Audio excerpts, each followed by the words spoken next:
What if I told you that your body has a mind of its own when it comes to fat loss?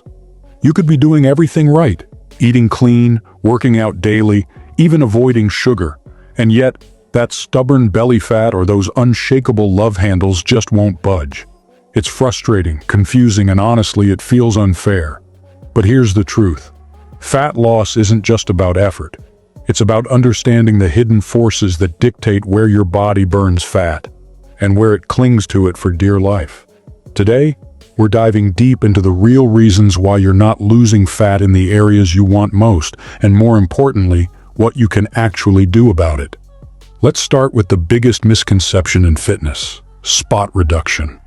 You've probably heard that doing endless crunches will carve out a six-pack, or that squats will magically melt thigh fat. But science says otherwise. Multiple studies, including one published in the Journal of Strength and Conditioning Research, have proven that targeting specific areas with exercise doesn't lead to localized fat loss. When your body burns fat, it pulls from all over, not just the muscles you're working. So if you've been grinding through hundreds of sit-ups hoping for a flat stomach, I hate to break it to you, but you're wasting your time. Fat loss is systemic, meaning it happens across your entire body, not in isolated patches. The key? Stop obsessing over one area and focus on full-body fat loss through a combination of strength training, cardio, and most importantly, a calorie deficit. Next up, hormones. If you've ever wondered why stress makes your waistline expand, or why women tend to store more fat in their hips and thighs, blame your hormones. Cortisol, the primary stress hormone, signals your body to store fat around your midsection as a survival mechanism. That's why, no matter how clean you eat, chronic stress can keep belly fat locked in place. And for women, estrogen promotes fat storage in the lower body, making it notoriously hard to slim down those curves. The takeaway? You can't out-exercise hormonal fat storage. Instead, focus on lowering stress through sleep, mindfulness, and recovery. Because sometimes, the best way to lose fat isn't in the gym, it's on your yoga mat or in your bed. Here's a harsh truth. Healthy foods can still make you gain fat. Avocados, nuts, olive oil, these are all nutritious, but they're also calorie-dense. Just because it's clean doesn't mean you can eat unlimited amounts.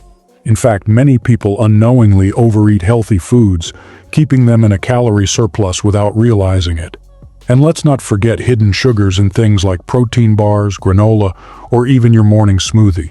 These spike insulin, a hormone that literally tells your body to store fat. So if you're eating perfectly but not seeing changes, it's time to audit your portions.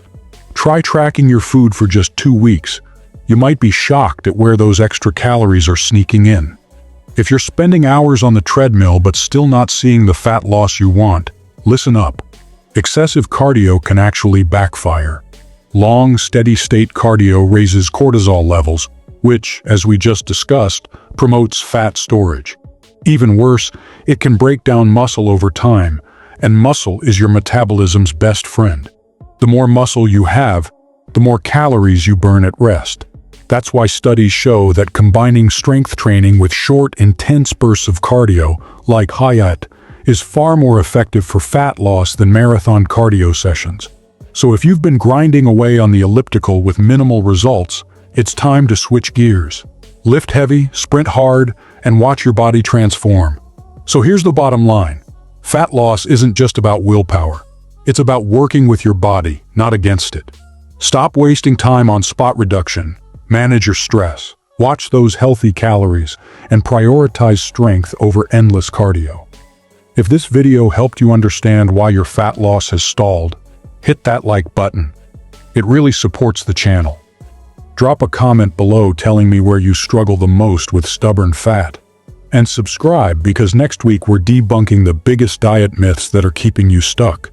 Until then, remember, fitness isn't about punishment. It's about smart, sustainable strategies. See you in the next one.